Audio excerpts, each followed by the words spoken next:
Sing at habagat. Si Laila Tumanan sa detalye ng balita.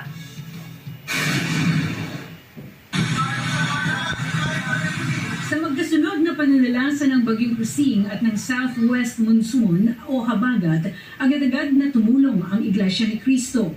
Katuwang dyan ang Society of Communicators and Networks sa SCAN International, lalo na sa pag-rescue ng mga biktima ng tubig baha. Buong puwersa ang SCAN sa pagsasagawa ng rescue operations sa mga binahang komunidad. Tulad na lamang sa iba't ibang dako sa Quezon City kung saan maingat na nagbayanihan ang mga miyembro ng SCAN at ang mga residente. Kahit hating gabi na, hindi napigilan ang SCAN International sa pagsagip sa mga nabahang residente. Sa Calabarzon Region, tumulong din ang SCAN sa mga residente upang makatawid mula sa baha. Samantala, sa atas ng Executive Minister ng Iglesia ni Cristo, ang kapatid na Eduardo V. Manalo, agad na naiabot ang tulong sa maraming residenteng biktima ng kalamidad sa pamamagitan ng lingap sa mamamayan.